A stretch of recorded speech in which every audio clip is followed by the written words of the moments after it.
The show starts in 10, 9, 8, 7, 6, 5, 4, 3, 2, 1, go.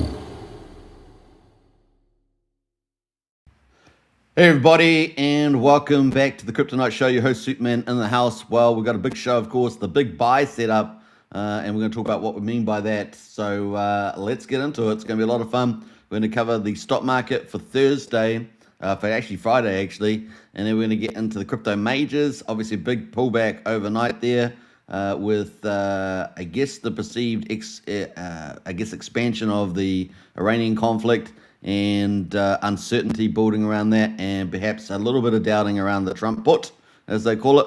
And obviously oil is the big connector there. So we're going to talk about that coming up. We've also got big things happening in the crypto majors. We've got obviously ETFs expanding, and we're going to talk about that with Morgan Stanley, as well as digital asset treasuries continuing to push forward. Obviously the volatility impacting that probably in the very short term. And then we've also got obviously big news today about Richard Hart and the Pulsechain farm rewards with incentive token. We're going to talk about that coming up. That's big news. Stay tuned for that. And then we're seeing token pump on the back of that, so we'll talk about that too. And then we've got some a new Hex website 2.0 for Hex staking. So we'll get into that. It's going to be pretty cool. We're going to check out some of the big teams. The Liberty Swap, of course, rolling out big stuff. So we're going to update on Liberty Swap, so it's going to be quite the big show. I hope you guys look forward to it. Let's get into it, though, without further ado. Let's talk about the socials quickly. If you are on YouTube, don't forget to smash the subscribe button on the way in. We are streaming on 3 YouTube channels, the Crypto Night Shows, Superman Crypto, and Pulsechain X. And, of course, just scroll up if you're on X as well. We're streaming there, and hit the follow button. Now, if you want to join our strategy club with all the daily intel, then either use the QR code here on the screen, or just use the links in the video description, or pin to the top of X here. You'll go through the Whoop store, join up, just over $1 a day to join up, about $35 a month, and you get all the hottest intel constantly flowing every day. So it's fantastic. Get into it today. We'll see you in Strategy Club, and we have some great discussions in there as well. All right, let's kick it into the stock market. We've got the Dow joins the NASDAQ in correction territory as Wall Street bleeds amid the Iran war. So let's have a look at the markets. We've got the Dow Jones at the moment down 1.7%. Pretty big down day there, almost 800 points, 793, down to 45,166. So definitely in correction territory here. S&P 500 down 1.67%, 108 points to 6,368. We could potentially get all the way down to maybe 5,300 based on Tom Lee's bottom line. We've got the NASDAQ at the moment down 2.15%, and that is down 260 points to 20,948. And was why I said with the title of the video, the big buy setup, man, when the bottom is in, the recovery is going to be truly glorious, guys. So we're going to keep watching that and trying to get an indication of how long this will last. We've got the US dollar at the moment sitting just below 100, 99.98. So we've got risk off, obviously, in play, and the volatility index is over 30. Remember Tom Lee, about 30 being kind of the mark there. Well, we're back at 31, up 13%. So there we go. That's the hitting some of the risk factors there. West Texas at the moment is $99.64, up 5.5%. We've got Brent oil up 3.4% at $105. So still elevated, but remember that under Obama and that they had very high oil prices for a very long time. That's not going to hold back crypto potentially. Now, the international oil flows could create issues, particularly in the leftist governments that have run net zero campaigns and have been against fossil fuels, against refineries and all that stuff, and they preferred high, expensive renewable across the board. So they are really getting shown up right now in countries across the West. You know all the ones, so pretty crazy. We have also gold at the moment, but 2.6%, $115. So a bit of recovery there for gold at 4,524. Silver up 2 3/4 there, $1.86 to 60, not just under $70 really for silver there. So a little bit of recovery there. So that is pretty some of the high marks there. We've had a lot of big stuff about Rubio, the state secretary, going to G7, having conversations there, what they call at the, I guess, the airpads there. And he's just talking about the fact that they are reaching out and trying to get negotiations. Who they're talking to can be a bit phasey, and they're trying to get to formal talks, and formal talks may occur.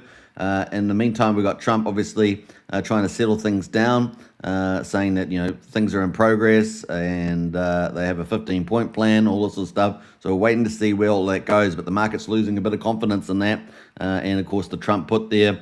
Now, Trump has essentially been very successful in virtually everything he's done, and barring a few Supreme Court calls going against him, but he always finds an alternative.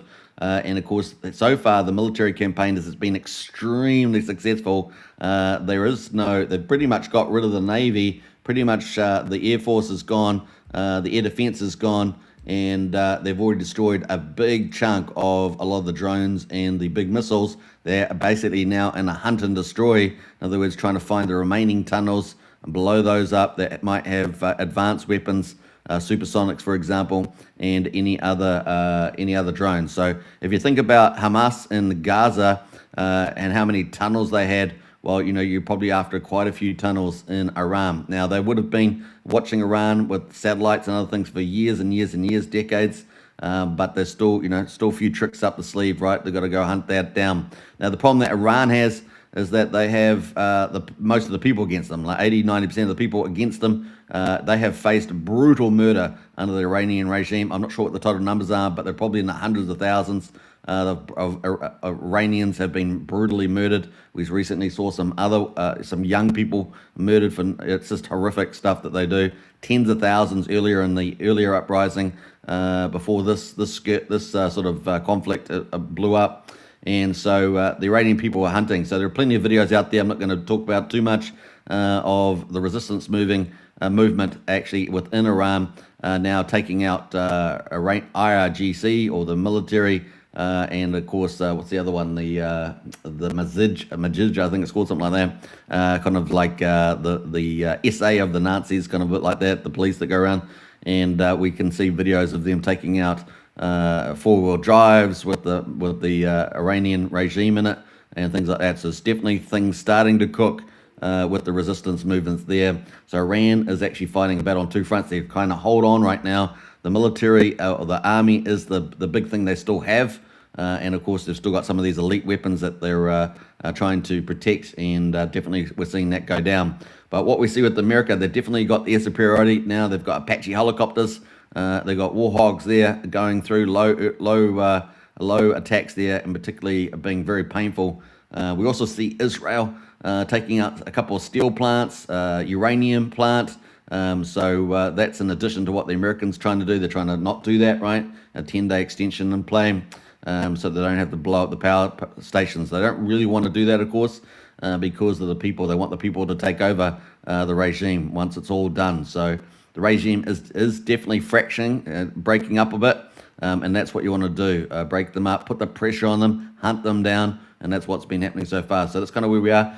Now, Rubio says there's a couple of weeks left in this, a couple of weeks to hit their targets. He says they're either on or ahead of their targets, and so that's where we're progressing at the moment. So now, obviously, they're trying to just hunt and destroy the rest of the remaining rockets and drones, as well as hunt more of the leadership and really put pressure on the regime to either come to the table and move more to a modern society. But of course, we know that a lot of the radicals that were at the very top have gone, but there's plenty of radicals in the party, right? You're talking about 90 million people there, maybe 10% in that sort of ethnic radical group. So, you're probably talking 9 million people. It's a lot of people. A lot of people can take different leadership roles, even if they're not quite as organized as the ones before. And so you just keep targeting and put pressure on those and get some sort of uprising happening. So that's kind of where we are at the moment. I think the Crown Prince, who's in exile, who wants to take over, is telling America to finish the job. We see a lot of the Middle East partners there, UAE and other countries, saying finish the job.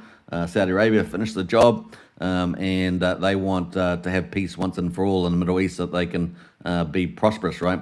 And this follows on from Trump's speech early that he gave, I think it was in the 47.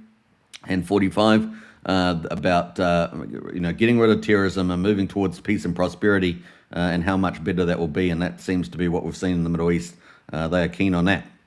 Unfortunately, all the radicals have been moving to the West, and so we've got the problem in the West, and we've got progressives that are letting them all in, right? So that's the big problem that we have. So that's another topic for another day. But at the moment, that's kind of where we are with the markets. Markets definitely losing a little bit of faith, and we're seeing that correction in the markets. So that's where we are right now. Let's jump over into the crypto markets. We got the total amount. Let's do a refresh here on CoinGecko. We've got 18,000 coins on CoinGecko. We got 2.37 trillion in the market cap. Down we go again, down 2.9%. We've been here before, haven't we? We got Bitcoin at 66,000. Can you believe it? 411 there. Now, we talked about this bear scenario yesterday, if you remember, on the live stream, and it really just played out the next day as well. We're down 3.3% there.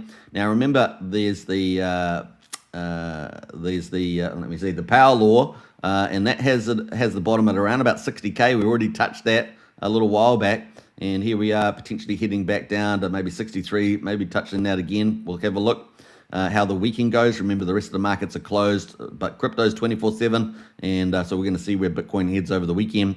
Ethereum, of course, down 3.3% at $1,992, and that's actually looking a bit peppy. Ethereum's looking a bit peppy there. Remember, we do have the digital asset treasuries. They're going to report back in on Monday next week with their buys. We know Ethereum has been buying a lot with Tom Lee. They bought another 117,000 Ethereum. Wouldn't be surprised if they're buying more. We'll keep a track on that. And so they're heading up and keeping the market up actually quite well. We'd be a lot lower if these DATs weren't buying, guys. We'd be way, way down. We'd probably be breaking some pretty scary numbers if the digital asset treasury and ETFs weren't here. So, this institutional kind of buying has been very good. If it was just a retail book, OMG, you'd be probably crying in your boots right now. I don't know whether we get down to $92 Ethereum, but certainly probably breaking 1,000 and lower. Maybe something like, I don't know, $500-700 or something silly. So just take note of that. We're in different times here. BNB right now down 2.4% at $613. XRP at number 5 down 2.4% at $1.33. Solana down 3.9% at $82.86. Tron at the moment number 8 down 0.2% at 31 cents. Figure Helllock is actually up 1.3%, $1.03, and then Doge there up 1.8% at 9 cents. So Dogecoin, down 1.8% at 9 cents. So obviously, best performer out of the dynamics is pretty much Tron, down 0.2%. Figure Helllock, of course, up 1.3% there.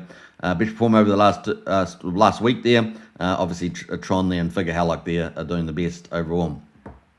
All right, so top 100, we've got Meancore up 35%, BitTensor Tau up 17%, Siren, which has been the real big story in the top 100, top 1,000, that is down 44% today. OMG, that is still up 4.2% for the week. Boy, oh boy, talk about volatility and bad timing, right? Bad timing there, but look, it's probably going to come down anyway. Midnight there is up 4%, and Leo token up 3.3%. So not a lot of action there. Only 2 coins in the top 100, actually above 10% gain today.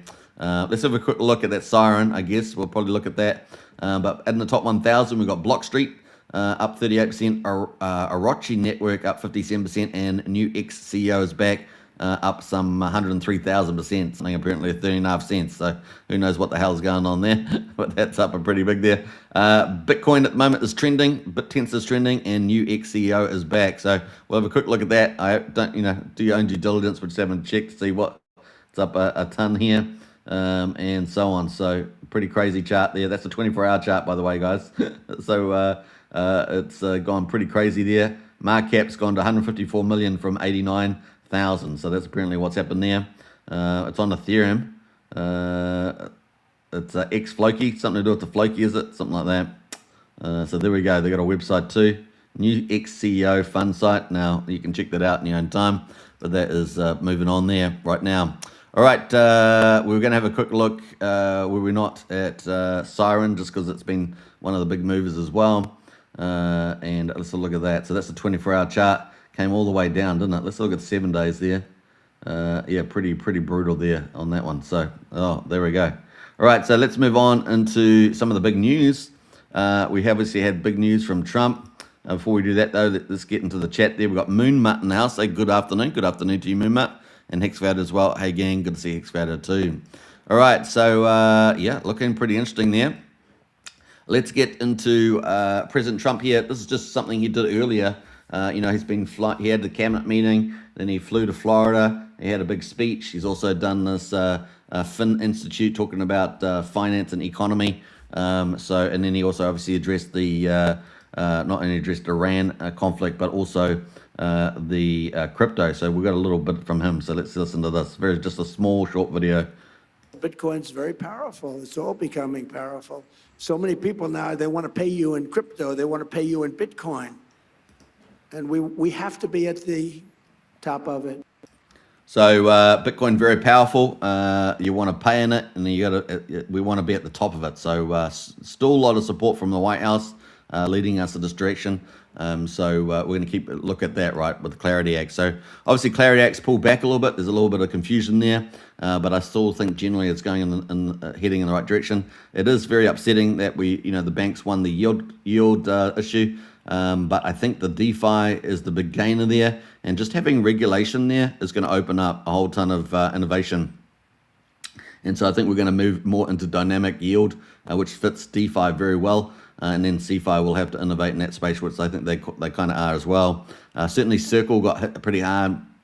The market, especially with the down market at the moment, it crashed pretty much from $140 or so, all the way down, below $100, and they had a target of about $180 on Circle. So, Circle definitely got hit there in the short term. But we're probably not going to have the same degree of stable coins, but we're going to have plenty of stable coins still come into the market, obviously backing US dollar. And so we're going to watch that as well. I think also catalyst around active or dynamic yield should probably blow to some degree make up for the static yield of just stable coins that the banks lost. Banks, typically protecting themselves, always get bailed out, full of control and to some degree forms of corruption. And it's just the way it goes. The system protects itself, right? We saw that particularly bad under the Biden administration with their war on crypto. And of course, bank allegiances there and fund a lot of the ideological stuff that we see. We got Check My Pulse in the house. Hey, good evening, Superman. Good evening to you. Or what's a shaking Hexkins? Well, we've got some news around Hex, so we're going to talk about that coming up. Good timing as you come in. So that's from Trump. Let's go into the Bitcoin now. So you can see the Bitcoin chart on the hourly and cascading waterfalls. We're used to that. Well, we got all the way down only about, 7 hours ago. We got to the low over the last 24 hours. We got down to 65,498. So let's just say 65,500 on the old hourly chart there. So let's have a look at the daily, though. We actually might do the 4 hour. Let's look at the 4 hourly chart. Kind of look at the 4 hours there. So we have got a bit of a recovery off the bounce there at the moment. So what are we up? Up about 1.3%. But we, went down quite a bit. Let's have a look at the daily chart here on Bitcoin. The daily at the moment is moving back into that range. So we got pushed back down into this range here. And remember, the bottom of this range, we did hit 60K on the 6th of February. So how many days was that? It was 50 days ago. 50 days ago, that's when we hit that 60K. We could potentially test that again. Some people calling 63, which is about right down here with some of the closes. 63 is definitely what we're looking there, and that fits the power law, right? The power law, we talked about that's around 60K, with some power law floors there being around potentially a quick dip to 53K, but not expecting anything silly like 20, 30K, especially with the institutional stuff. And we do have, by the way, a lot of large whales buying as we're moving down here, so the whales are getting bigger here. Just more opportunity for the big buy setup at the moment. So remember, if you're bullish about the long-term view of Bitcoin, Ethereum, and all the fundamentals are just huge for the crypto market moving forward.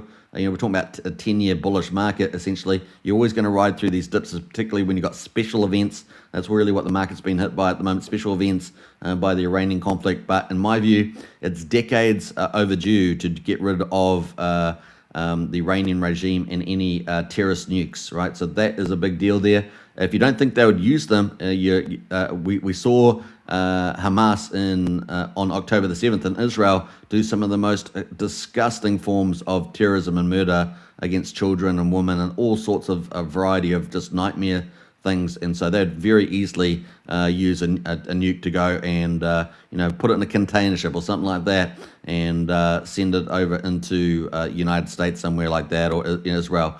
You count your bottom dollar, they would use them in a terroristic way. So it's better to get rid of them. It's decades overdue, guys. It's decades overdue. The liberals and progressives that run the countries for the last couple of decades and have really declined the West have just never done anything about it, because and now they're pretty much supporters. I always say the liberals and progressives achieved what Osama bin Laden never did, and of course you can see that in Europe. It's a pretty crazy time. So Trump's trying to reverse all that and actually give us a true safer world, so that we can actually enjoy our prosperity in a much safer world. So very big deal there. It also addresses quite a few issues with China as well, regarding vis-a-vis Taiwan, and of course that would actually cause a third world war. This one will not do that. So that is kind of the play there, right? Obviously, the only thing that would be pressuring is oil supply. Remember, most Strait of Hormuz, most oil is going through to China and India. So those are some of the benefits there. All right, so let's get into it. Check My Pulse says extended accumulation period is indeed. We got Sean O'Malley in the house there. Good morning, Chad. It's good to see you, Sean. DCAing daily, says Sean. Nice work there. And how many black swans are left? We've seen a lot in the past 4 or 5 years. We have. Check My Pulse. We do have a lot of beautiful things coming up, though. All the fundamentals are heading in the right direction here. And think about all the things that he's addressing. So Trump's addressed a lot of this, obviously, stuff in the United States. Remember, the Biden administration made the United States a pretty much a hellish environment, with open borders, mass killings, all the other crimes that are horrific. And so he's reduced that down dramatically. I don't know if you've seen the stats, but they're down dramatically. He's also addressing the communistic encroachment on the South American side and the criminals that were coming through there. And he's also cleaning those out as well. So it's very, very clever strategy. Long overdue. I'm a big fan of all that. And it's time to tidy it up. I wish he could come to the West and do it in the West as well. If he helped us with our progressive leaders that are betraying the West, that would be wonderful. That would be wonderful, but that's probably not going to happen. So he's definitely doing policies to try and check and balance them in a bit. And we also see that they are trying to undermine him in policy. That's why they're not really getting involved in many ways with the Iranian conflict there. It's checks and balances, but we do see a lot of political risings in the Conservative parties rising, so we are getting some benefit there. All right, so what else we got going there? We got fake alien invasion still on the table. Yeah, possibly a little psyop. Yeah. Now, nothing on the channel's investment advice, or you got to do your own due diligence, all that good stuff there, Kappa. So you're just asking right now around Pulsechain to invest 2,000. So what do you choose? I'm thinking incentive or Pulsex. Really you need to decide yourself. I think there's some obvious plays. What I prefer, I really do like Pulsex, and I do like obviously the Richard Cause. I like other tokens here, but definitely should think about them. Maybe a discussion we can have in Strategy Club. You can join up to that. Links in the video description. All right, what else? Check My Pulse says just when market's going up. Yeah, just when market's going up. Yeah, that's right. All was built for Hex, says Check My Pulse, indeed. All right, so at the moment, we're at the bottom of the range here at 66. So, it's plausible that we could go and test that 63 and then 60 possibly. The outlier is with the power law is, I think, 53, but that would be very brief in my view. And we're back in the channel here at the bottom. So we'll keep looking at that.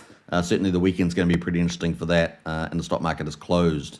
So that is pretty much Bitcoin. Ethereum here on the hourly, you can see also similar stuff on the hourly there. It looks like we're consolidated for some time though. We just got a couple hours there, it slid down, and then we've pretty much been stable here. We bottomed out at around about $1,970 based on Coinbase, and we're back up at 992. You know, there's a lot of Ethereum is actually quite peppy. Have you noticed? Even with the down, like we moved down, but we're actually kind of peppy, trying to hold back up, and the market's got this. I just feel like it's got this little trying to hold on, and you can kind of see that after we have these little sell-offs on the hourly, we kind of get this little consolidation here, and it's really trying to get back over that 2,000 mark.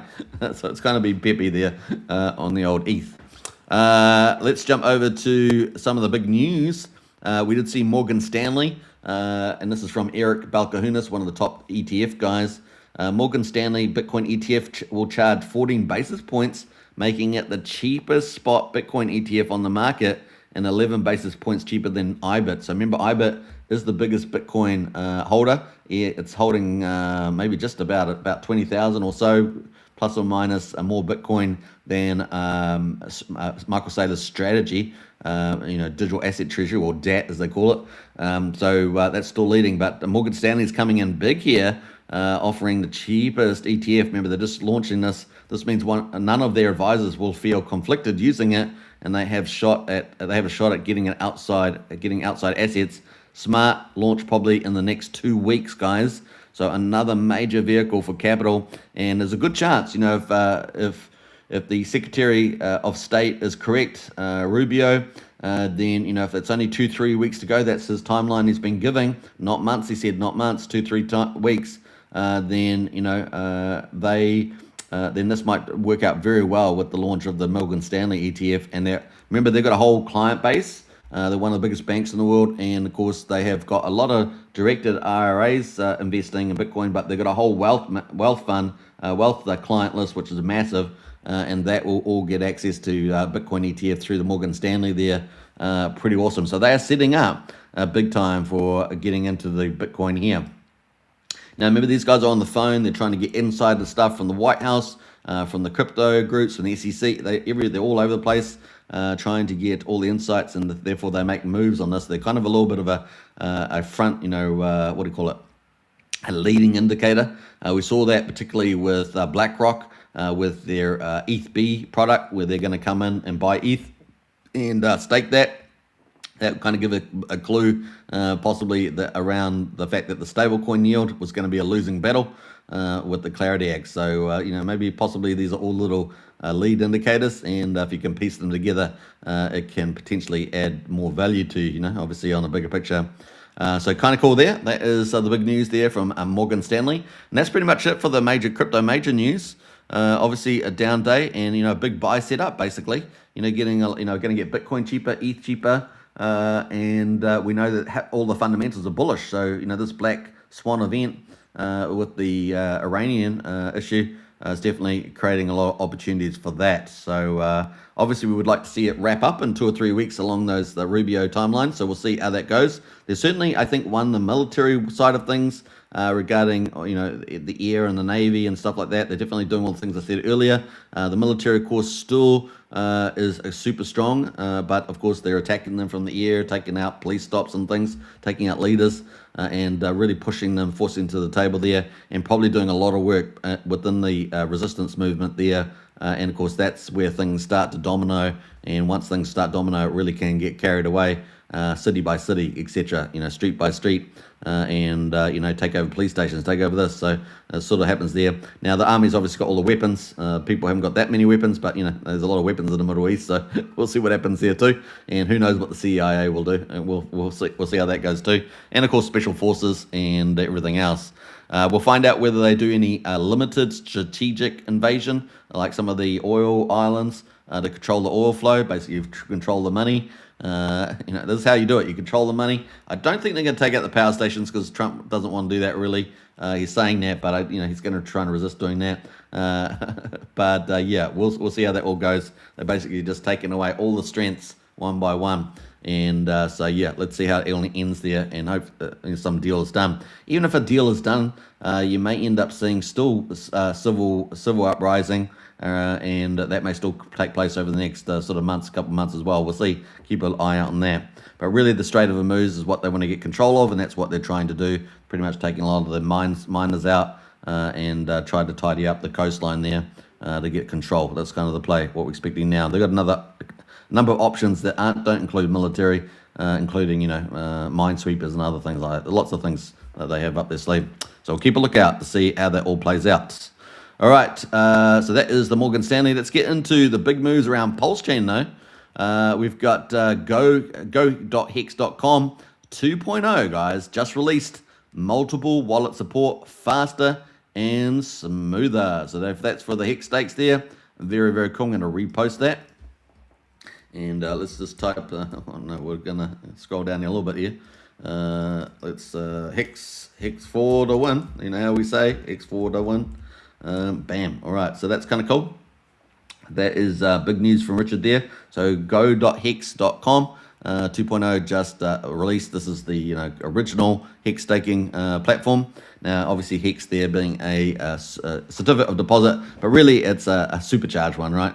Typically, and of course now there are a lot of products out there in the markets competing against.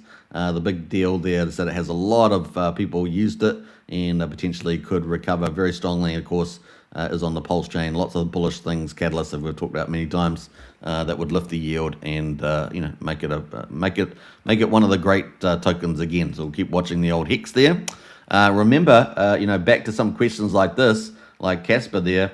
It does have a relatively small liquidity compared to the rest of the richer hard cores, right? So that also helps it to pump quite a bit. So yeah, we'll keep a lookout for that. We have seen, some whales, large holders sell out. That has impacted the chart too. All was built for hex, says Check My Pulse. Indeed it was.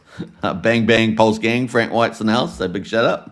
All right, so that is the big news from Richard there. But Richard's got more. Richard yesterday, what did we say yesterday? Richard said he was working, right? Richard said he was working. Let's come back to that. So let's go scroll down to Richard here. And we had a little comment on this chart, didn't it? He says, I choose to keep working hard instead of cry-fagging usually works. And he was talking about the down charts there. Well, obviously, he's got go.hex upgrade to 2.0 just come out, so he's working. And he's done one other big thing today around the Pulsex farms, which we're going to talk about. So Pulsex here, this is Pulsex. And this is GoPulse, so we're going to get to the Pulsex, but the Pulsex bit in a second. But we're on day 1051. We've got Pulse at the moment at 50775. Obviously, around the all-time low area. We're going to check that on the chart in a minute. And we're pretty much flat at the moment, pretty much flat in the price. Pulsex at the moment is at 50605, up 1.7%. And we've got the buy and burn sitting at 8.76%. But Pulsecoin list has it higher at 9.2. I'm not sure the difference is there, but that is at the moment. Ink Token is the big winner today with another chess move. So Richard Hart's, he's got little baby chess moves like the Hex.go 2.0 site. He's got other moves around inflation going on. We've seen that since last year. Incentive token being cut again at the inflation rate there. 100x, so we're going to talk about that in a minute. And the price has gone up 26% at 43 cents. So a big move there for Ink Token, certainly standing out amongst the rest, and has relatively at about 2.8 million liquidity. That's obviously gone up. But Hex there sitting at just up 2/3% at 1/1300th of a penny. EHEX there at the moment at 305. Unbelievable. OMG on the Hex EHEX there. 305. It just seems an unbelievable number. Combined price of EHEX and PX at the moment is at 1/1800th of a penny, just above 1800th of a penny right now. Unbelievable. Cheaply is the old Hex there.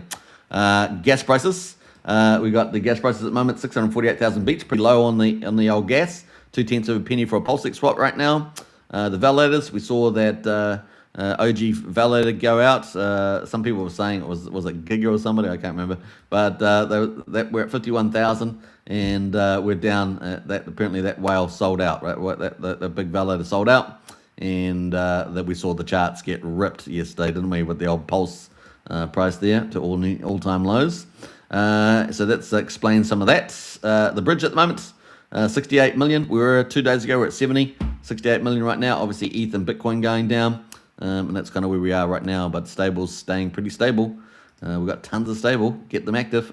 Come on, RH. No, he'll pick his moments. All right, so the big news, of course, outside the Hex 2.0 site was the farms on Pulsex V1, right? Pulsex V1. And we see that the yield has gone down dramatically. So let's look at that. So Pulse Alert says an ink inflation updated, now 0.0003 ink per second. It has gone down a lot, guys. It has gone down a lot. So there we go, bam. So Kyle says 100x less per second than yesterday. Indeed, it has gone down a lot. So it was 0.03. This is a reduction by 100x there. So it is a big deal there on that. Kyle says we just went from 950,000 ink per year to 9,500 ink per year. So very little inflation coming out. But my question would be this, guys. It does have 30-party support in farms, I think like Emmett and other farms. But outside of that, it doesn't have any prime, first prime utility. Obviously, the farms, it's still in there. We've still got money in there, but most of that money, surely it's got to be Richard Art's money in there, or people that forgot about their money. So that is where the yields are right now. That's pretty much it. And we do still have the stablecoin trifecta in there somewhere as well. Still got the stablecoin one there. Where'd that go? Stables. You've still got so that was V1, right, with the farm. So that's dramatic. Ink token got pumped. The stable coins, we still have those pairs in here, and that was to create very good liquidity in there. So we're still sitting, what's that, 800, a million, $1.1 million in there for the trifecta stable coins, USDC, DAI, and Tether. Obviously, we have balancer forks out there that help with stablecoin liquidity, and of course Liberty Swap and others doing stuff around stable coins as well, giving you efficient rate transfers as well between stables and stuff. But we also have all those idle stable coins sitting on the chain, apparently around about 37 million, says CryptoSolve. Let's see what happens there. So there is money slushing around there. Who's the holders of it? Well, probably who we think it is. We'll see. So that is where we are right now. Truly a miserable bottom, and finding the bottom is what we're doing, hunting the bottom with the big buy setup, as I said in the title of the video, not just for Bitcoin and Ethereum, but also for Pulsechain. And at the moment, you can pick up massive volumes, massive redistribution at the moment. Obviously, if you've got an existing portfolio, it's down a lot, but you can DCA down a lot and get a ton of volume because the price is down so much from the mean sacrifice price. So you're winning big. You're winning big with the volume, and you are becoming the whale. As I said at the moment, we're going to go check out the Pulsechain chart, but that was the big news there. So let's go look at the rest of the market on Pulsechain, how that's going. Well, you think the market's down pretty miserable. We're trying to find a bottom, but we actually got some tokens on the move. We're going to talk about Ink Token. That's leading the way right now. I'm going to ignore the Pew one. We've got Ink Token at the moment. That's up 23%, and that's getting all the volume in there. So yeah, pretty awesome there. What's that, about $600,000-$700,000 a volume or something? So that is the top performer right now. We've also got the Doubt meme token is up 18% at the moment. So that apparently it's held by quite a big whale there as well, or dominated. Pretty has performed pretty well actually in the bearish conditions on Pulsechain. It's up 15%. PC the Greys are one of the pairs there, up 10%. UFO up 9.79%. P Tiger there. Now, obviously, Crypto Tiger God is a rising influence on the X platform. That is up 6.7% there. That has been sold off before after having a big rally. PGC, the Pulsex up 6% there. SCADA from Nuke the Supply. They're pretty innovative little niche tokenomics on Pulsechain. Very, very interesting team there. Does perform pretty well. 5.5%. We've got the rest of the UFO pairs there. Sparta at number 23, up 4%. We've got True Farm. Big shout out to the True Farm team. They're innovating in the managed fund space, as I might call it, to 2x your Pulse returns. And that's been a pretty exciting, initiative on Pulsechain. So we keep watching out for them. So kind of a managed fund is the kind of way you look at it. That's up 3.2% today at 76 cents. So holding up pretty well on the True Farm. Also, it's a fork of, essentially a modified fork of Emmett Farm from Kairos. Kairos is the one doing there. Now, I got some good news around True Farm, actually. True Farm has a bigger roadmap, guys, a multi-chain. So they're going to expand that continually to other chains. I believe Base Chain is next, but they are doing some of the other big chains as well.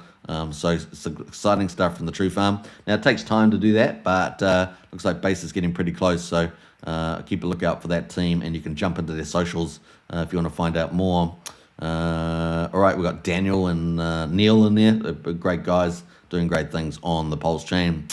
What else we got going? We've got Teddy Bear from James Maria at number 28, up 2.2%. Phoenix up 1% there. We've got a few other little movers. We've got a couple of Firewhales tokens there, Firewhale and X Game, up just a tad. Source on Minimum almost break even, 9mm. Our second biggest DEX is about break even. But really, a lot of these blue chips that are reliant on Pulse won't move up until Pulse does a reversal. At the moment, you can buy a bucket load of Pulse, right now. Some of the big stuff there. Let's have a look at some of the other big ones. ZKP there, ZKP off the back of Richard Hart's ProveX, and that is another Kairos product. And Kairos, you're getting out everywhere. I don't know if sure if he's watching, but he's getting out everywhere, that guy. Pretty much a lead developer on Pulsechain these days. Top Hat from Crypto Coffee, tied into the Peacock too. That's flat now. And so we've got how many coins? We've got about 47 out of 100 pairs here in the green. This is the default view for Dick Screener, if you're wondering what it is. We've got it sorted for 24 hours. Let's have a look what else we've got going. Curve, of course. Curve token recently launched limit orders, and we saw Liberty Swap do that too, and of course Switch do it as well. So we've got a lot of limit order offerings now on Pulsechain. So you know, people used to say, "Oh, how can I do a limit order?" Well, you got plenty of options now. I'm not sure what the total amount of options are on limit orders. Maybe there's half a dozen protocols offering it. Be interesting to see actually how many. You've got to do, go through a few things, but maybe I don't know, maybe half a dozen. The note won't all be accessible to aggregated liquidity. Some of them might just be like on 9-inch. I think they had limit orders today, 9mm, something like that. So yeah, you have to go through and do a bit of work there to work that out. Mafia from so we got pump tires, right? Which is Pulsechain's version of Pump Fun. But we also got Coin Mafia, which is multi-chain version, and that's currently at 31 cents. So that launched at, what was it, $1? About $1 something. It's at 31 cents right now. We'll keep a lookout for the rest of the products, CoinWhale, CoinNaki, and of course, I'm pretty sure they'll just be waiting for market sentiment to turn, as will a lot of developers.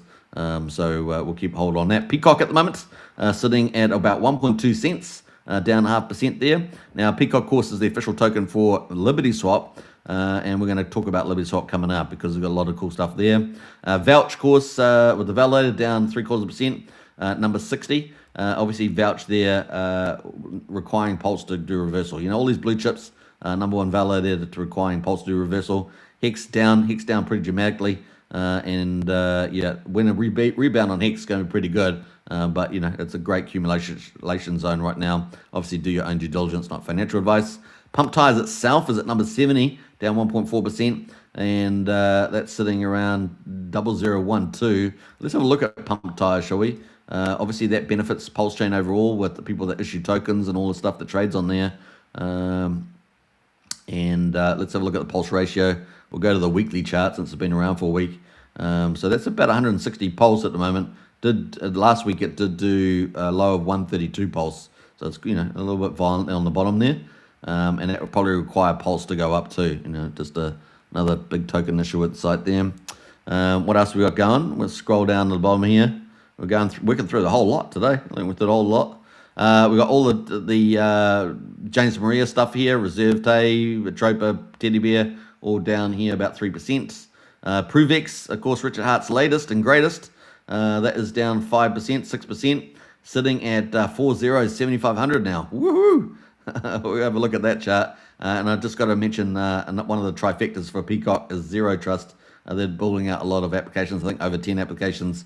That's up down 3% as well. Let's have a look at the ProveX one, and we're going to go to the USDC. And before I get into ProveX, we've got a few other honorable mentions down here at number 96. It's Investor $1.30 now, down 8%. Liquid Loans down 8.4%. Both of those had a little bit of a move the other day. They're down. So let's have a look at ProveX though. That is Richard Hart's latest, and the big peer-to-peer technology, privacy, etc. And let's go to the main one there, down 6% right now. And this, of course, was dragging down all Pulsechain. It's helped to drag down Pulsechain. But we're at the bottom of the range, so we haven't really broken down too much. The RSI just down here at 34 on the 4-hourly. There's the 4-hourly candles. but we seem to have, come down the last sort of 8 hours or so, 6 hours, and we bounced, what's the low recently? 7,200. So there we go. And this is kind of down the area that I talked about actually some time back, because that's where we had a bit of support, because we don't have a lot of chart history, and the 4 hours kind of the best one with the RSI. The daily one, I don't think we got a print yet. Maybe a little bit wild before we get an RSI print, but we're definitely down, and we're down at a pretty important support there, I would suggest, on the 4 hourly. So what do we get back up to here? 40, what was the high? 43, yeah, so 40, let's say 7,400, so we're kind of in that zone now, 73, 74, yeah, 73, 74, so kind of in that. It's going to really hold this level. It has been down lower though, it has been to 72, but probably pretty important level to hold there. And is it enough now for, to the market maker to pump it again? We'll see, watch out. Wait for the maybe reversal there. Still about 130% from the top sacrifice pool, based on what I was told, 3,200. So 40's 3,200 there, the Buckamentals one, the Pruvex pool. So it seems like there's still a bit of money there, but a lot of these guys probably after, a 3 to 5x minimum, maybe more, right? Maybe more, maybe the 10, the 100x. Who knows? We'll see. But that is the chart right now. All right, so that is overall. Let's quickly go to the Pulsechain chart, and before we get into Liberty Swap and all the updates there. But let's go into the moves. At the moment, the main peer's got 1.3 million in Pulse as the Rat Pulse version. And, the chart's pretty horrible, right? That's frank, let's be fair. But that is the chart there, right? Now, it's horrible from a portfolio point of view. Obviously, it's got this big mega down thing. But in terms of a buy-in setup, it's pretty glorious.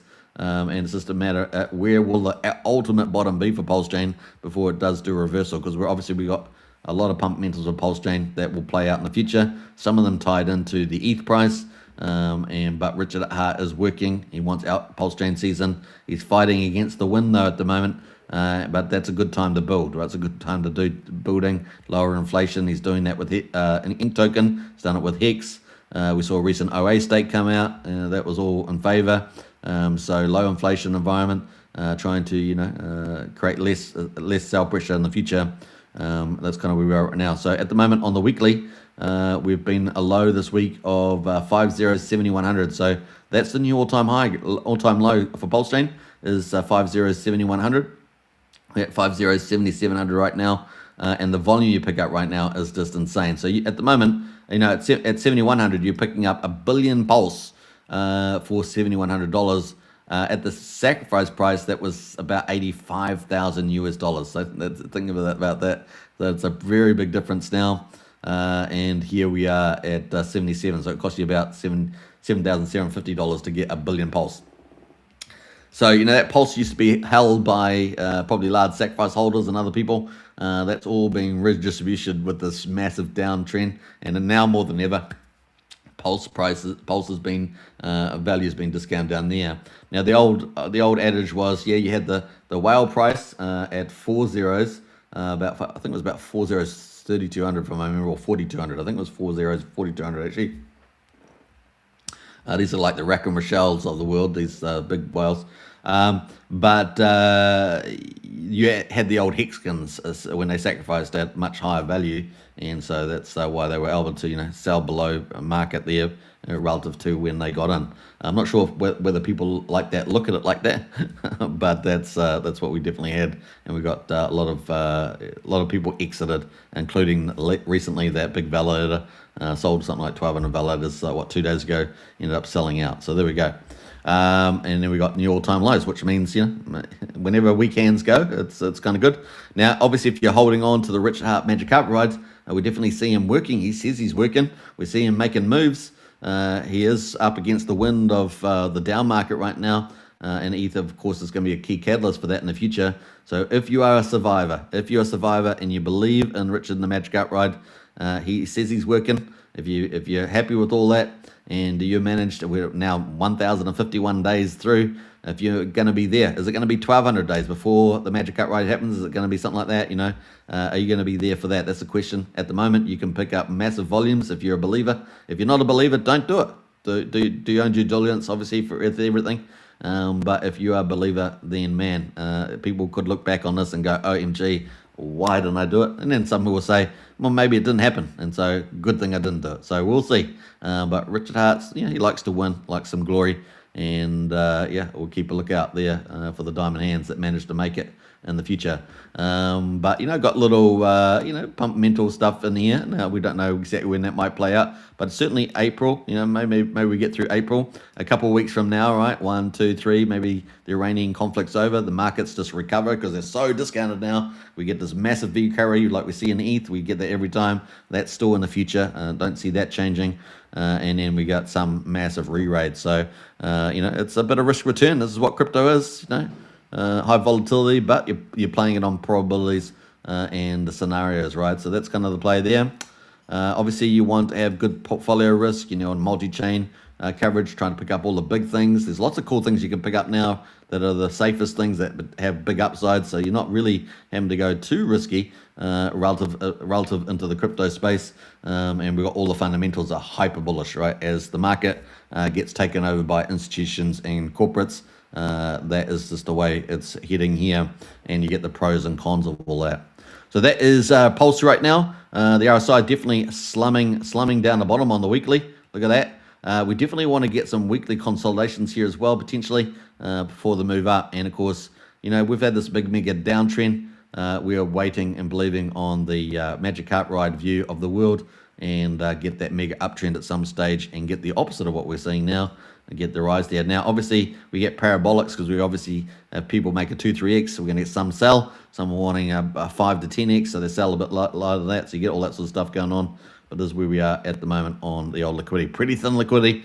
Lots of stable coins idle on Pulsechain, something like 37 or so million. Lots of sacrifice ETH there, obviously discounted with the price of ETH right now. But when it all returns, when we get that V recovery, it all is a different world, and this period is all just forgotten, except for those that bought and go, man, oh my goodness, I took the risk.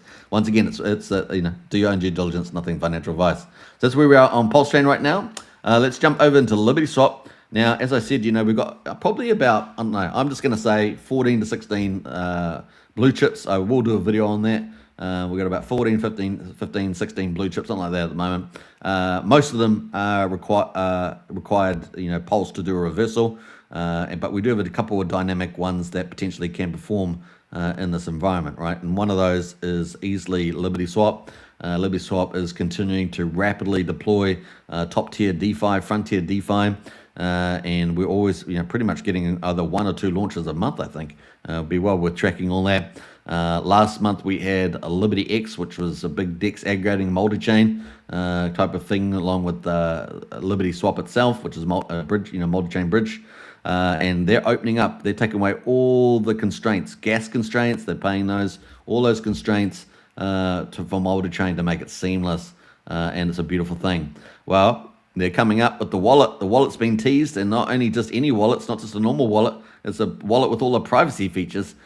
This is at the frontier of DeFi, so you're getting everything, railway, all in there, ZKX thing, all mixed in together with a normal wallet, and it is a truly exciting moment, and they just keep building, Obviously, the market's doing its downtrend thing, but we know we're going to get that V recovery coming up at some stage, and it's going to be pretty awesome. So, Liberty Swap there. This is one of the latest updates. So we've optimized Liberty X. Remember, this is their aggregating swap, and remember, it's based on intent-based decisions as well. You put in a request, and they'll get off-market, on-market settlement for that. They're going to be building up the liquidity offerings and incentives for providing liquidity. That's going to increase too over time, and so we're excited about where that will head. We've optimized Liberty X to show the exact minimum amount of tokens you'll receive after the swap simulation. This is the minimum, and big caps there. Output, users may receive more thanks to MEV protection and gas swap. So you get the best of all worlds there. The MEV protection, very important. If you've ever faced MEV attacks there or front running, it's a pretty annoying and can be expensive. We don't display a maximum amount. If your audit executes at a better price, the extra value is passed entirely to you. Liberty X keeps nothing. We're building more liquidity pools and a market maker marketplace to improve liquidity on Pulsechain and deliver better pricing. How about that? Isn't that awesome? So they've got a comparison of Liberty X, $1,000 USD buying Pulse, and an example there of PulseX there as well. So pretty awesome in here, so you can see that. So all right, so that is from Liberty. Let's go into, that's the existing product they just launched in the last month. Let's have a look at some of the other updates they've got. 8 hours ago, they said, we have launched a GitHub repository to open source our code and continue developing open APIs and SDKs for the Pulsechain ecosystem. This here means you're going to get a lot more adoption from a lot of other teams utilizing their utilities and protocols. We've already seen Internet Money Wallet looking to incorporate in theirs. That's one of the other big leading developer teams on Pulsechain. Remember, Internet Money has opened up Pulsechain to about 190 something countries, 40 blockchains with their multi-chain wallet. And of course, that's pretty much the first Pulsechain wallet. But now we're getting coming up to having multiple options on Pulsechain, which we need. It's one of the areas we were lacking. People want different user experience, etc. So it's good to have a couple of different wallets.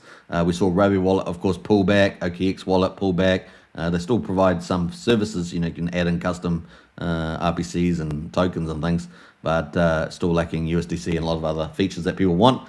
So we're getting more options around the wallets. This is fantastic. So Pulsechain, even though we're in this bear market, is maturing because we've got a couple of teams that are doing all the things we need. And we also got Change now, another one of our bridges. They are also doing their own wallet as well, and that can't be too far away as well. So we'll probably start doing some coverage of that too.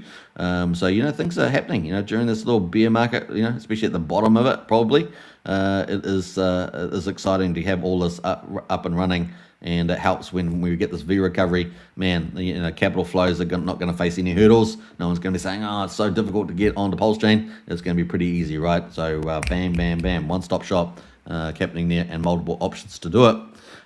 From this repository, you can update your token logo and address across all Liberty products, including Liberty Swap, Liberty Shield, ZKX Wallet, and Liberty X. Now, ZKX Wallet, of course, is the next thing coming down the line in April. And soon, and they got trademark here, access the ZKX Wallet source code once it is open source. Explore the Liberty SDK, which will be published here upon completion. Utilize public Pulsechain APIs, including the Wallet API, Token Price API, and API, I should say, and Stream API for all Pulsechain tokens. This repository serves as the central hub for developers and the community to integrate, contribute, and build on Pulsechain and Liberty products. So isn't that neat? That's fantastic there for a Liberty Swap. Let's see what else we got there. We got Coindar here. They got 61,000 followers here. Peacock event has been added to Coindar. Didn't I say this to you yesterday? I said, I suspect they're going to be doing quite a bit of marketing. They have talked about it in certain comments in the past, but I do believe we've already seen them do it a little bit already with some of the I guess, white label kind of promoters. And this is looks like another thing coming up here. And they've got Peacock event has been added to Coindar. Vote for an event to bring it to the top. Check out the media with Pulsechain Peacock there. And that's pretty interesting. So the other one we had yesterday was Blockcast. They've been covering Pulsechain and other chains, and they seem to be covering LibreSwap quite a bit. And they got 55,000 followers, and now we've got another 60,000 here. And this is reaching generally a new market, right? There's a lot of people, probably reaching a big new market with both of these platforms. Or at least promoters, entities, and that's great news. So Liberty XSwap output update, how about that? That's pretty neat. So some good stuff happening there from Liberty Swap. Let's scroll back up here. We got a bit of stuff here reposted, I think, about the Clarity Act here. We got Senator Cynthia Loomis here, who's one of the the main champions for the Clarity Act. And trying to get us full regulatory environment for crypto. That is what we're looking forward to, hopefully in April or May that proceeds. Don't believe the FUD. We have worked on a bipartisan basis for the last few weeks to make changes to Title III that make this bill the strongest protection for DeFi, and that's where we live, right, on Pulsechain, and developers ever enacted. We have to pass the Clarity Act to get these protections absolutely there. Exciting times. So it's still pushing forward. Obviously, we're getting a lot of different messages from different people about that. Now, 4 hours ago, let's get into this. 4 hours ago, the weekend is coming, guys. Look at this. Woohoo! The weekend is coming, man. Now, I have a question, and if you guys get in the chat, let me know. We've got a couple of comments before I get into more of Peacock here. What else we got there? We got Hex Vader in the house, are we? Woohoo! Yeah, boy, Hex. Yeah, Hex with the 2.0 front end. Hex Vader says inflation down means price go up. 6 Hex Vader. That's on the old ink token. And do you think BTC will end the month green?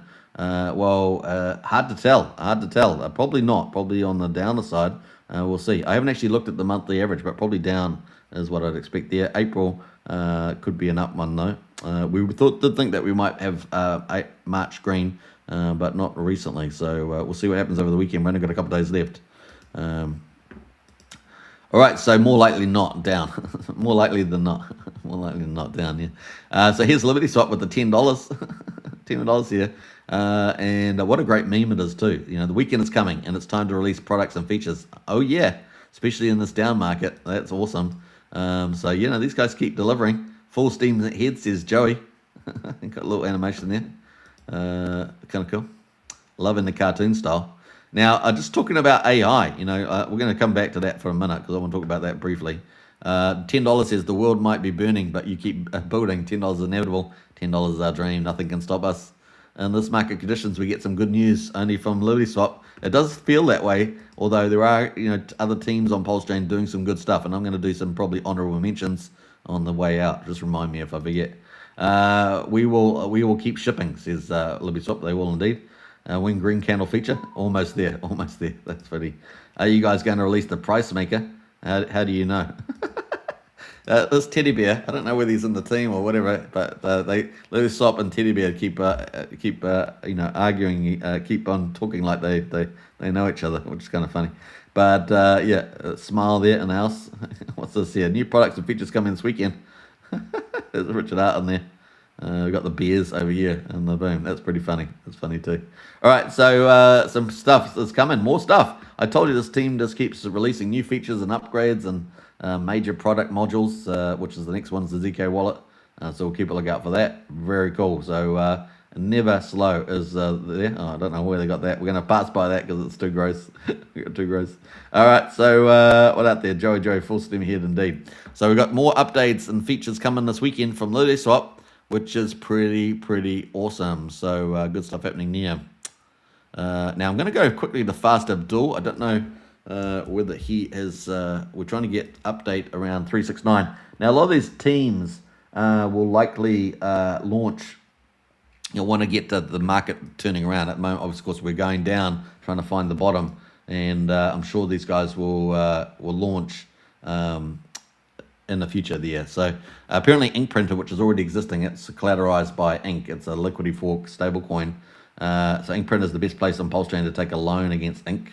So there we go, taking advantage of that, inkprinter.com. Ink inflation has recently been lowered, so he's talking about all that too. Yum, yum. What else we got here? What's this about? Our tablets are community members? Yeah, I'm not sure about the promos, that stuff happening there, promotional stuff.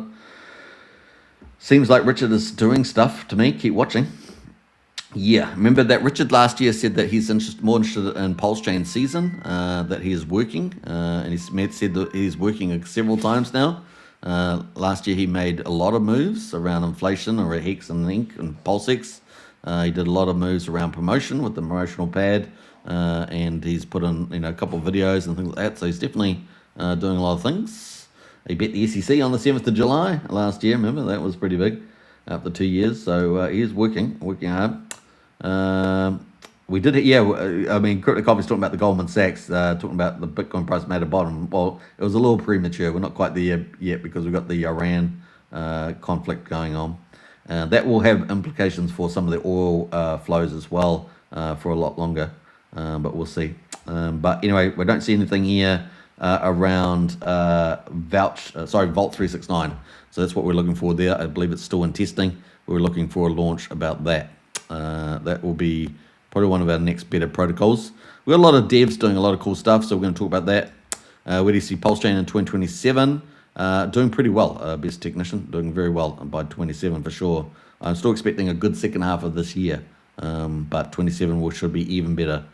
So I'm very bullish about the next 18 months, particularly after June. But April might surprise us too with the V recovery stuff. may possibly a little questionable, and we've got the Clarity Act. So yeah, very bullish about second half of the year. Fast Abdul Lol says X1 blockchain. All right, so what are we going to do? We're going to go to quickly. I want to go to Rack and Michelle, and we're going to quickly check on Coinwell. So we're looking at the liquidity forks, right? These upcoming potential launches. I'm not sure. I haven't been on Rack for some time. I know there's been a lot of drama about that. As you guys know, we're not really a drama channel. We try to keep away from all that. So I don't really want to get involved in that stuff. We just like to do the numbers, right? What's actually happening? What are the trends? What's the fundamentals? There's plenty of YouTubers that cover all the drama. I try to keep away from it as best as possible. So let's jump down here. Just trying to see whether there's anything on Coinwell. Let's do a little search at the top, because these are two liquidity forks. They're going to be both multi-chain. And let's see here. Now, obviously his wife is the CEO of all these companies. Yeah, it's not really coming up there as well. Not search up there. Maybe we'll try and find it another time. Yeah, we'll try and find that another day, but there's certainly nothing recently on that from Rackham. Yeah, let me see if I can do another search here. Now, I did want to do a big shout out to some of the other teams that are out. Just having a look on Coinwell official. Yeah, no real update at all. Now, remember, they were looking to launch in December. Nothing's happened with that. I know they changed. Leadership teams changed. I know Triple Dad's no longer like the operations / founder, co-founder there. So they probably made a bit of changes there. So we'll see where all that lands in the future. So yeah, if anyone else knows an update about that, let us know. But we'll try and catch up on that. But certainly looking forward to any of these liquidity forks launch, because they're certainly going to contribute to the strength of Pulsechain. And what else? I think that's it. So let's talk about some of the honorable mentions that are people actually working really hard. Some of the development teams.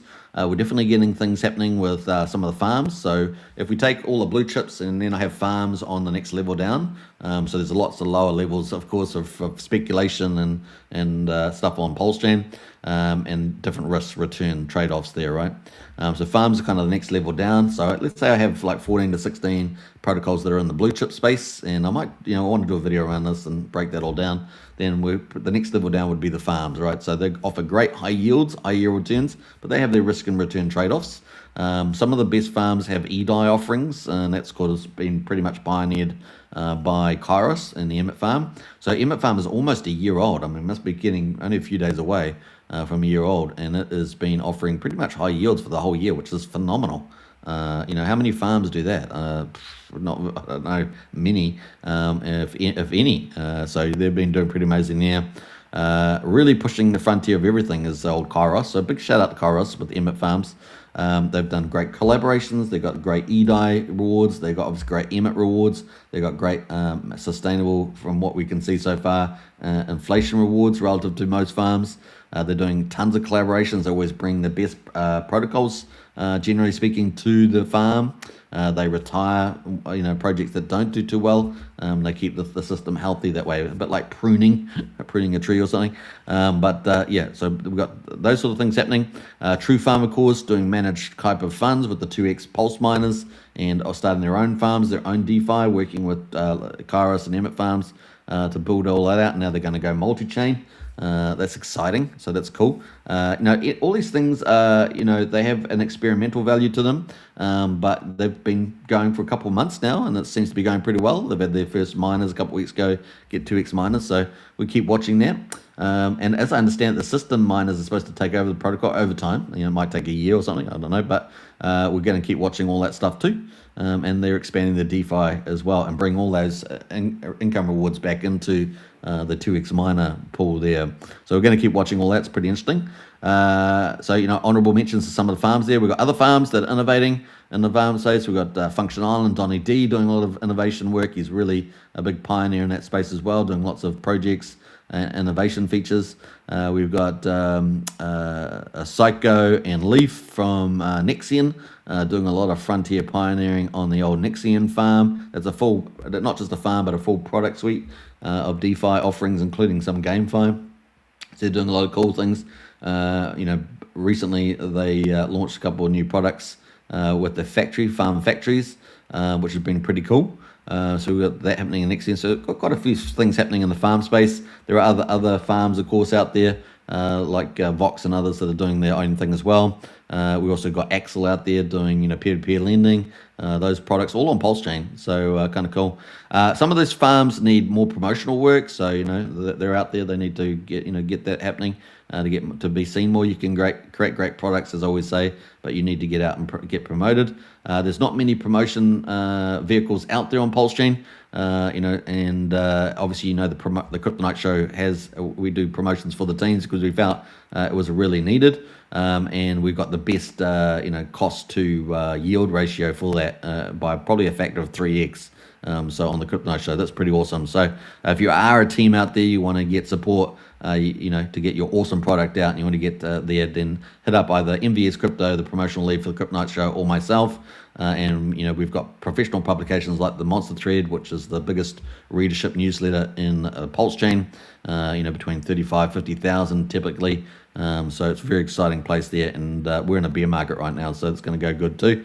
There's also lots of other alternatives for promotions as well that we do. So that's kind of exciting.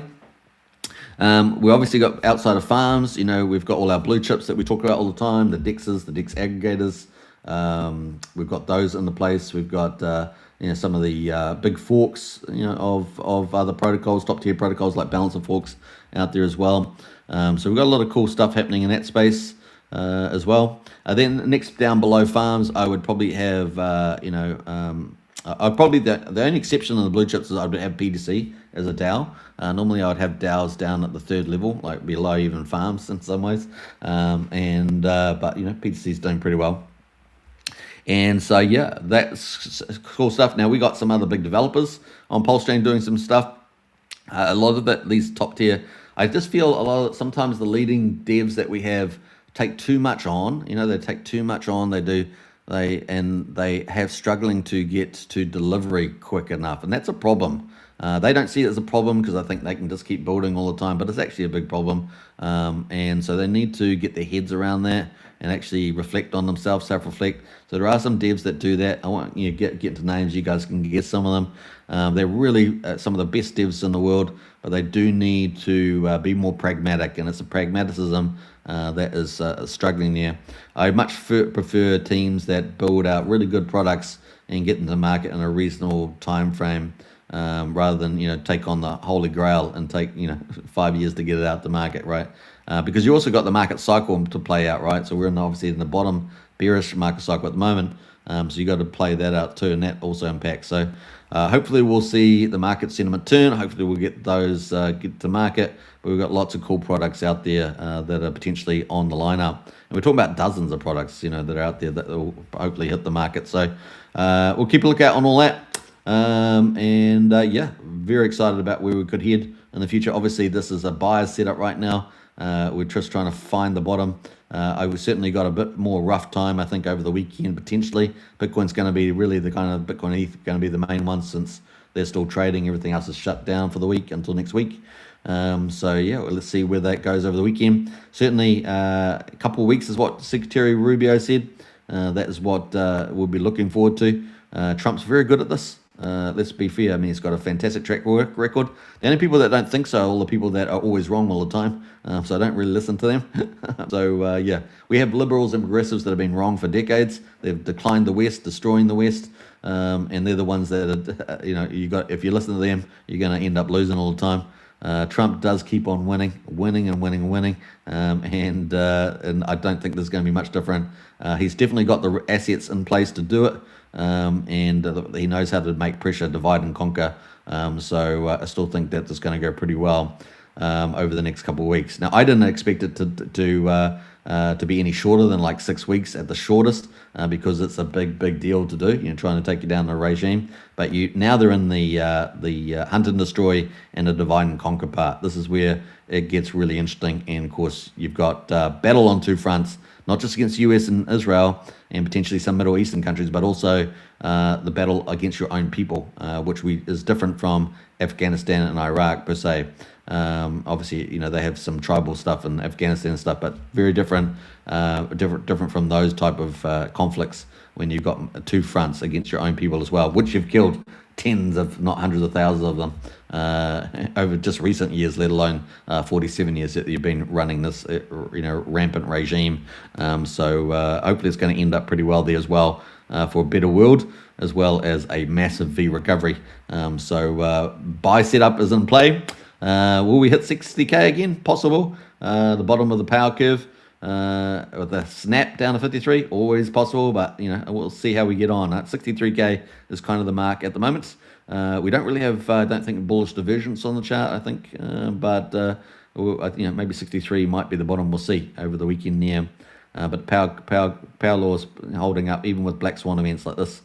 So we'll keep looking for that. So that's kind of the market at the moment. DCA for the win, possibly. Try and pick off some of these lows. And the upside, the V recovery will be glorious, I think, towards in the second half of this year, if not a little bit earlier. And we'll see how we get on by the end of April there. So that's kind of the play. Feeling bullish about the second half. We've definitely got volatility. We expected that in the first half, but certainly this Iranian dealing with this nuclear threat is impacting the markets, obviously, and particularly the oil flows, and exacerbated by, of course, the left-wing governments and their net zero policies, which are all disasters, right? All disasters. We saw that with Germany, and when they shut down all their power plants, brand new nuclear power plants that only had a couple of years, they shut them all down. They get in conflict with Ukraine and Russia from February 2022, and all caused by the American administration, Biden administration, by the way, that wouldn't engage with the Russians. And then the Russian foreign minister walked out, basically said, well, you're going to find out. You're not going to talk to us. You're going to find out. And then it was the stuff that basically the American foreign minister under Biden there closed the door on that. And then look what we got after that. And something like 1.5 million men dead or something. Let's get a better world and get rid of these issues before they happen. Fun times, a good buying opportunity. Pick up the volatility there. There are bigger things in the future that we're going to have to face. AI taking out jobs. That's going to be a big deal. We've got humanoid robots coming down the line. They're going to take out tons of jobs, guys. It's going to take out tons. It's going to be a weird world. Elon Musk talking about potentially a 1-to-1 ratio. I wonder what's that? It's 7-8 billion or humanoid robots running around the place. I don't know. Now some of that stuff's not going to play out, right? Elon's he's obviously the great inventor and entrepreneur of our time. And he'll be remembered in history books for that. But some of the stuff he says doesn't come to pass, or has got a lot of restraints and constrictions that he doesn't always take into account when he gives us his inspirations. But generally speaking, his directions are all in the right place, and it's going to be freaky having humanoid robots running around. That is truly going to be weird. We see it on the movies, but actually when it's real, walking around, and these are, if they give all this AI power to these things, it's pretty scary stuff. And let's be frank, I think initially it's going to be really fun, and then after a while it's going to be a bit scary. And I don't know about you, but I don't want any 14-year-old hacking into some humanoid. Now, hopefully they're going to have pretty good security by that time, but I don't there's probably some little genius out there that knows how to hack a quantum computer with some quantum computer himself or something. Who knows? But it can be pretty scary stuff with all these things running around. So I don't know. Terminator's coming. I can't keep laughing about that. Now, the one thing I wanted to call, just to finish off the show, about 18 minutes in, we're off crypto now. Of course, I'm going off topic, but Elon did say something about how AI was going to have more, essentially publications and words than humans, which is obviously a no-brainer. But the problem that AI has is it uses a lot of dirty data, right? Dirty data. So it will depend on the topic that you're dealing with. But definitely in the social sciences, political sciences, it uses tons of dirty data. And of course, also in philosophy and religion, use lots of dirty data. So there's lots of stuff that the publications they have is going to be pretty much rubbish, right? Because if you're using, 90% dirty data, then, it's worthless. It's kind of worthless. So where it will be good is that AI will be great around sensors. So if you imagine everything having a sensor, like your house has all these sensors and stuff. It's going to be able to take in all that data that comes through and analyze all that. So that's where it will be able to produce some pretty impressive things around statistics and inference and things like that. So I think that's going to be pretty powerful. And obviously around traditional knowledge bases, engineering, medicine, and that's definitely going to have major advances for humanity. But maybe some of those other categories, definitely just more rubbish coming out. So you got to be careful. We also see, I was in Google the other day, and the Google AI was just lying about data, and then I pressed it and it was still lying because it's pre-programmed. So those that are pre-programmed, like all the leftist nut jobs in Google, you see this on Wikipedia, right? The whole thing's just rigged. Apparently everybody right of a liberal is some sort of Nazi terrorist, right? So that's all just rigged, right? The whole thing's just rigged. And a lot of projection happening there from the team. So we've got all that stuff going on. So it's going to be a little bit messy between AI and humanoid robots. And that's coming out next year, man. Mass production's probably coming next year for the humanoid robots. So we are getting there, guys. If it's not at the end of this year, it's next year. And we're very close to having a very different world. And the intelligence age will truly be manifest when you've got physical AI walking around in society. So good luck at the rest homes. Good luck at the rest homes. Rest homes will be fine. They got lots of veterans from some of the wars. They'll be fine there. It's the rest of us that grew up in the without any wars that will have the issues there. All right, a lot of fun there. Hope you guys enjoyed it. It's opportunity. Opportunity is ripe there in all the stuff, and stock market's going to be great too on the rebound because they're so discounted. The PE ratios, the prices come down. I mean, Tesla's come down heaps, and Tesla's future's bright. So there's lots of opportunities to pick up in the old stock market for the growth funds as well, not just crypto. So pretty cool.